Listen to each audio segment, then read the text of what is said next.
Greetings, I'm Felicity, and I've reached the age of 37. Allow me to recount an intriguing experience and how I swiftly handled it, as I'm not one to be deceived, contrary to many tales I've encountered. Surprisingly, I had a good relationship with my mother in law before everything unraveled. Our bond was smooth, filled with warmth, perfection, and mutual respect. My husband, Frank, was the love of my life, my partner in crime, and my best friend. From my perspective, everything seemed picture perfect. This isn't a delusion or oversight on my part. Sure, we had our arguments like any normal family, but there were no red flags and all seemed well. However, the shocking turn of events that followed left me bewildered. Let me narrate the incident and explain why I chose to seek revenge on my husband and mother in law. I had planned something special for our family. A vacation originally meant for Frank and me. However, considering Tiana, my widowed sister in law, and her loneliness, I decided to include her. I sponsored most of the trip, covering accommodation, meals, and activities. Frank and Tiana were only responsible for their additional expenses. The plan was to treat them to a once-in-a-lifetime vacation in Spain, exploring Barcelona's vibrant streets, savoring tapas, and enjoying the Mediterranean sunshine. The thought of creating lasting memories and strengthening our bond excited me. Little did I know that this grand adventure would lead to events that shook the foundation of trust and shattered the illusion of our perfect family. Backtracking to that fateful day, filled with hope and promise for our Spanish dreams, I stood in the living room holding plane tickets with a smile on my face. Gathering Frank and Tiana, I revealed the surprise. They exchanged puzzled glances, curiosity etched on their faces. Tiana, with her wise eyes, tilted her head slightly. With a flourish, I presented the tickets and shared my plans for our Spanish adventure, hoping to see joy and gratitude in their eyes. Frank's face lit up, expressing genuine anticipation. "Felicity, you truly are something else," he exclaimed. Anticipation bubbled within me as I eagerly awaited the commencement of our extraordinary journey. Tiana, on the other hand, donned a gentler smile, her gaze meeting mine. "Oh, my sweet Felicity, you've truly outdone yourself. This is a gift beyond measure." "I'm deeply touched," she expressed. In that moment, pride and contentment swelled within my heart. Their reactions were a validation of the love and effort I had poured into this surprise. I had envisioned this vacation as the adhesive that would strengthen our bonds, creating unforgettable memories and fortifying the already seemingly unbreakable ties. However, as you might suspect, this tale takes a treacherous turn. Beneath the facade of our seemingly idyllic relationship, a complex web of deceit and betrayal lay in wait, ready to ensnare us all. When the truth unraveled, it would challenge the limits of forgiveness and test the very essence of family bonds. As planned, we boarded the plane, embarking on our 2-week adventure. The anticipation was palpable as we immersed ourselves in the vibrant streets and rich tapestry of Spanish culture. The first week unfolded seamlessly, with the flavors of paella, exploration of historic landmarks, and dancing to the infectious rhythms of flamenco. Laughter and joy filled the air, and I reveled in the belief that our bond was unbreakable. However, little did I know that a storm was brewing on the horizon, waiting to unleash its fury upon my unsuspecting heart. On a fateful Monday morning, as the sun bathed the city in golden hues, I woke up to find an empty hotel room. Confusion and a growing sense of unease gripped my heart. Frantically, I reached for the phone, dialing both my husband's and Tiana's numbers, hoping for an explanation. But to my dismay, their phones remained silent, their voices absent. Fear began to claw at the edges of my mind as I searched the empty room for any sign of their presence. No notes, no bags, no traces of disturbances or struggle. Just an unsettling silence that hung heavy in the air. It seemed I was left alone in a foreign land, and the minutes felt like an eternity. As despair threatened to consume me, a glimmer of hope pierced through the darkness. My phone buzzed, signaling an incoming call. It was Tiana. Relief washed over me, mingled with confusion and a deep sense of hurt. How could she leave without a word? With trepidation, I answered the call, my voice filled with a mix of concern and disbelief. Tiana, where are you? What happened? I questioned. Tiana's voice, tinged with a strange mix of resignation and frustration, reached my ears. However, it wasn't the same sweet voice I had always known. It sounded colder. Felicity. I felt the need to return your calls since my phone was incessantly ringing.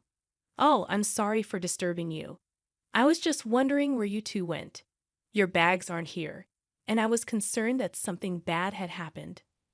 With an indifference that shook me to the core, she uttered the next words, "We left you." But why? What happened? I couldn't bear to spend another week in your company, so I had to leave. Did I do something wrong? Yes. I mean, how could you be so dense? Dense? Excuse me. You sprung up this trip on me, practically forcing me to go with you. I couldn't remain disingenuous any longer. Let me spell it out clearly for you, Felicity. I don't enjoy your company. Sure, we can spend a couple of hours together at a family event, but 2 weeks? I tried to be civil and grace you with my presence for as long as I could. Turns out I could only master 1 week with you before I lost my mind. I'm sorry, but I'm on the way to the airport with Frank right now. We can't be around you any longer. Shock reverberated through my core as the revelation struck me like a bolt of lightning, unraveling the threads of trust I had so naively woven.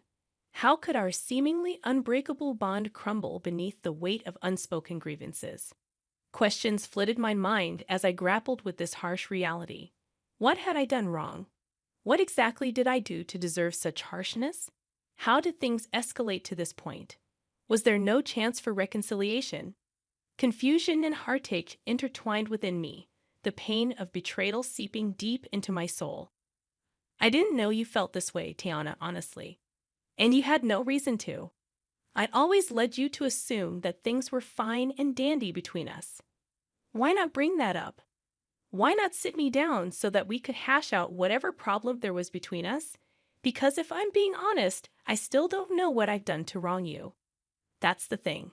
I just can't put my finger on it, but you just irk me. What? That's the most childish thing I've ever heard. You can't stand me just because of some inexplicable irk? Grow up, Tiana. I thought I offended you or something, but I didn't do anything wrong, right? Not necessarily, but it doesn't matter. What matters is how I feel about you, and I feel that you're annoying, and I just can't stand being around you. If that's the case, then why did you say yes to coming with us on this trip? Because it was a free trip to Spain. No one is going to turn down that opportunity. But as the days went by, I grew more and more tired of your antics. What antics, Tiana? What did I do that was so bad that you decided to leave me all alone in a foreign country? She failed to answer, and I grew more impatient with this impromptu disdain coming out of nowhere. I was shocked, hurt, confused, and angry. But most of all, I was just sad. I had to inquire about my beloved husband and what he had to say in all of this. Let me speak to Frank, casually and easily. Tiana passed the phone on to Frank. Assuming someone, likely Frank, was eavesdropping on the entire conversation, he responded with the same indifference and coldness as his mother. Hello. Really, Frank? You decided to leave me too. I didn't leave you because I don't like you. I left because my mom needed me to take her home. So you knew about all of this? How long have you known about your mother's apparent hatred towards me? For some time now. I was hoping this trip would bring her closer to you, but I was wrong. Okay, but what I'm failing to understand is why none of you approached me about this. We're all adults, meaning if there's an issue, we solve it. It's not like we haven't had arguments in the past. We sat down and solved those arguments. What's different about this time? Frank failed to answer, mirroring his mother's earlier silence. The only thing I can safely conclude about this entire stupid debacle is that your mother hates me for a silly reason, which she knows isn't valid. Maybe she's jealous of me or something. Maybe I have something she can't have. And she knows she can't speak up about it without sounding foolish. So she's beating around the bush. Am I correct in assuming that? Their resounding silence affirmed my assumption. Well, I can say that I'm honestly shocked. I didn't know that you too felt this way about me. I hope you have a safe flight back home. I cut the call, pacing around the hotel room, still trying to understand the issue. As I contemplated whether I deserved this treatment, I realized that 47 years on this planet had taught me that sometimes people hate for no apparent reason, driven by jealousy or bitterness. It's not uncommon, but the last people I expected this behavior from were my own family. After sobbing for some time, I had an epiphany, taking me back to the moment when I decided to take control of my destiny and seek vengeance against those who wronged me without cause. It was a pivotal moment that would forever change the course of my life. Wiping away my tears, a newfound determination welled up within me. I refused to waste any more precious emotions on their actions.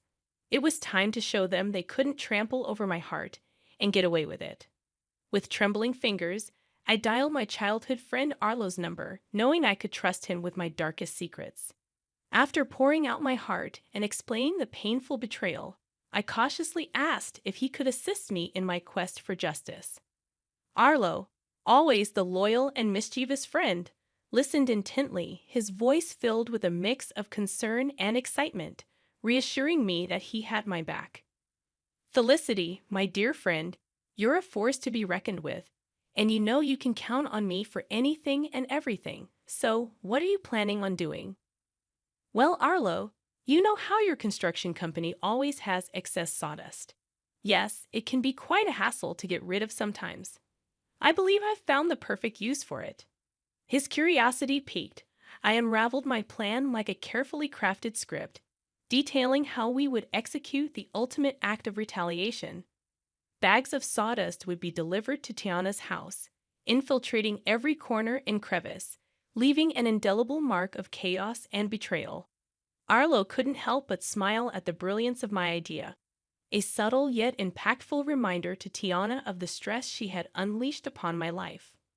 Armed with Arlo's expertise and my newfound determination, we set our plan into motion. The question arose, how would we get inside the house before they returned?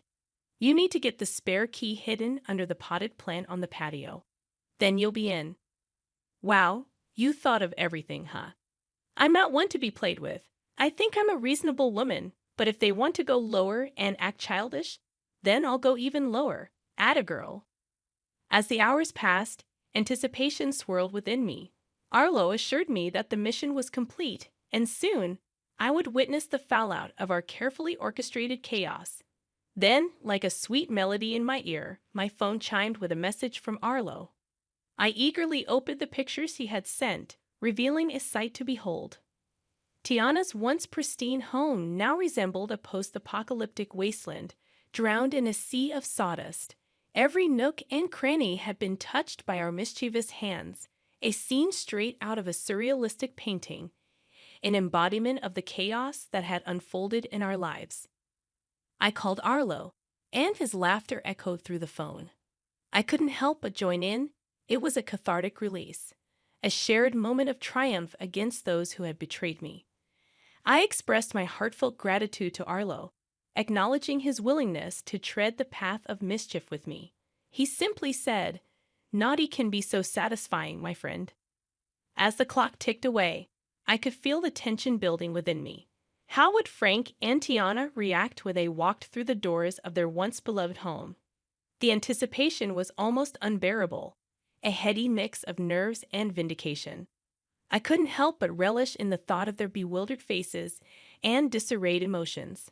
Hours later, my phone erupted with frantic energy. It was Frank, his voice laced with panic and disbelief as he described the chaotic scene that awaited them, the sawdust-covered house standing as a testament to their betrayal. My heart danced with wicked delight as I listened to his exasperated voice. At that moment, I knew that the message had been received loud and clear.